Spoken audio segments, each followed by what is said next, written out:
sa tuyang bisita ngunya na pagkabanggi gwapong-gwapo si Fire Officer 3 Peter Jade B. Bante ang Chief kan Emergency Medical Services and spokesperson po kan BFP Iriga. Siguro atyan ta na pasadaan ining sa tuyang ang detalles kan sa tuya po mga bareta kasi kanina pa nagalat po sa line si Fire Officer 3 Bante. Magandang gabi po sa inyo, sir. Maraming salamat sa pagpapa-unlock na kayo aming makasama po dito sa aming programa ngayong gabi. Yes sir. Yes ma'am. Marahay na banggi po sa Indo Gabos as in sa Gabos po na nagdadangog sa Bumburadyo Naga. Happy New Year po sa Gabos. Sir, aram mo niya mo, sir, kumusta po ang sa inyo pong naging assessment kanipong katatapos pa sa ninyatong pagsabat digdi po sa bagong taon, ngunyan pong taong 2026. Kumusta po dyan sa syudad po kan Iriga? Yes ma'am. Digdi po ma'am sa syudad nin Iriga, naging matrayong po man po ang pagselebrar niya to, pagsabat sa bagong taon po. Ngunyan na paabot na 2026. So, may uman po kita ma'am na naitala na kasulo in relation po kan sa paggamit nin paputok. Also ma'am, may uman po kitang na respondihan nin kung nasugatan in relation din ma'am sa paggamit nin paputok. So, sa madaling sabi po, ang Iriga City po is zero casualties po kita in relation sa pagsabat na po sa New Year po. Alright, marahay na bareta po yan and syempre nagsabat kita kan bagong taon. Diyan po sa Iriga na talagang zero casualty. But sabihin, mayo nin ano man na danyaran, mayo nin na nangyaring kasulo diyan po sa syudad kan Iriga. So ano po si mga programa kan BFP Iriga, sir? Ngunyan pong naglaog na po ang taong 2026. Yes ma'am. Ang programa patak po ngunyan na 2026 ma'am, ngunyan na malaog ma'am na first quarter. So ngunyan pong January ma'am, magkakaigwa po kita ning boss. Iyo po ito ang inaapod na business one-stop shop.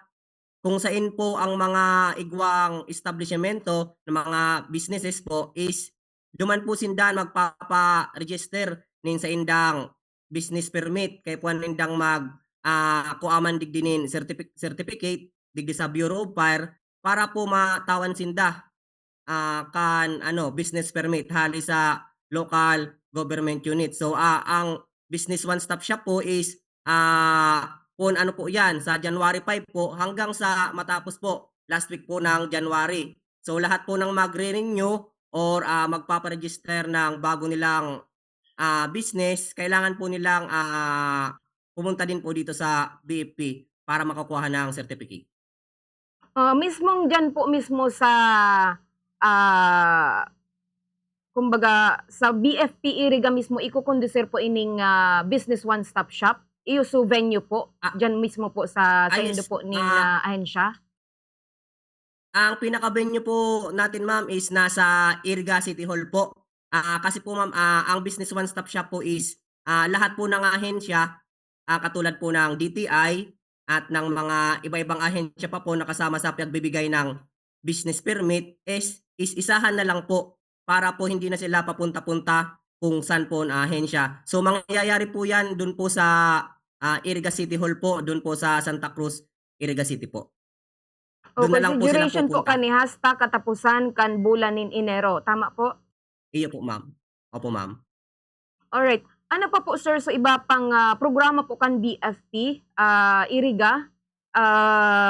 Ngunyan pong bulan po nin Enero apera po digdi sa business one-stop shop. Yes ma'am. Digdi po ma'am, mapuuna naman ulit kita ma'am kan sa tuyang inaapod na Oplan Ligtas na Pamayanan. Kung saan po makiki-coordinate naman po tayo ulit sa mga selected na barangay para po mas maging matrayong po ang sa tuyang pagkandak nin fire safety sa mga barangay. Kung saan po mapipili po kami ning selected barangay lang na tututukan niya mo itong mga naka-barangay na medyo darakula po ang mga kasulo. So kay puwanta po yan tutukan para at least mapapaba duman itong barangay na to, mapababa ang fire incident. Alright. Maihapot ko lang po sir, since nasa linya ka na din po kasi po Sa pagsabat niya to kan bagong taon, igo pong nangyaring kasulo digdi mismo sa banwan po nin Kamaligan, kaso bago pong mag-uumagahon. Para po sa imo sir, gura ano po ka-importante ang bucket relay diyan po sa Iriga? Tutukdaan din po ba nindo an mga Irigenyo na makanood po ka ining bucket relay? Yes ma'am, tinutokdo may po 'yan, sa gabos po.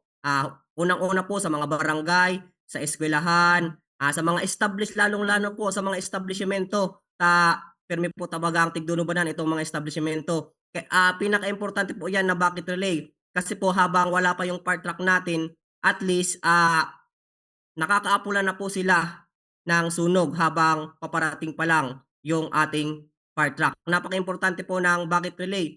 Tinuturo natin po 'yan lalong-lalo na sa ating mga kabataan kasi, and then sa mga eskwelahan kasi ang mga community natin ma'am is parang sila ang tinuturi natin na first responder kasi sila po ang nandun mismo. So, habang wala pa kami, wala pang nagre-report po sa'min ma'am, at least, sila na ang umapula ng apoy habang paparating pa lang po ang ating mga kabomberuhan. Mm. Bilang, miyembro po or opisyal kan BFP sir, ano po itong bagang kumbaga naeksperyensya nindong pinaka-dipisil, pero duman siyempre sa pag-apular kang kasulo, itong kumbaga sa mga problemang nai-encounter nindo na nakakaulang or mga problemang itong sa mga challenges bilang saro po bumbero? Siyempre po, bilang sarong bombero po ang mga challenge sa'min ma'am is yung unang-una ma'am yung mga daanan na medyo maliit.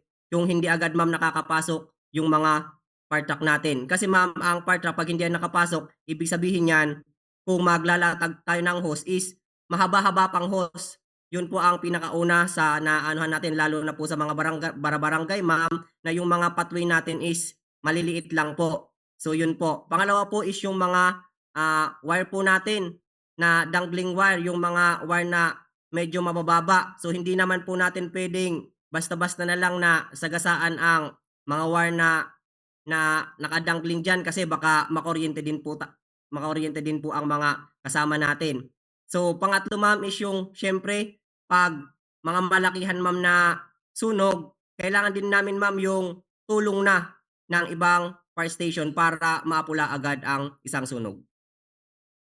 Alright, sa inman talagang parte sir kan sa tuya ning nasyon ang primerong nakakaulang itong mga tinampo, na saradit na dai nakakalaog tulos ini pong fire truck. So, siguro sir, itaw ko po sa imong linya kung igwa ka po mensahe sa gabos pong naghihinanyog nagdadalan kan sa 'tong programa or kung may igwa ka po paabiso.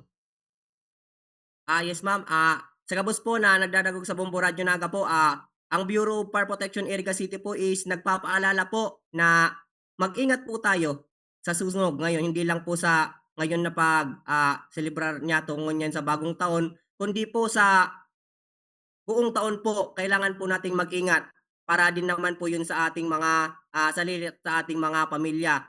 And then po 'pag may sunog po, 'wag po agad mag-video. Kailangan po tumawag agad po sa, malapit na fire station para po at least marespondihan po agad.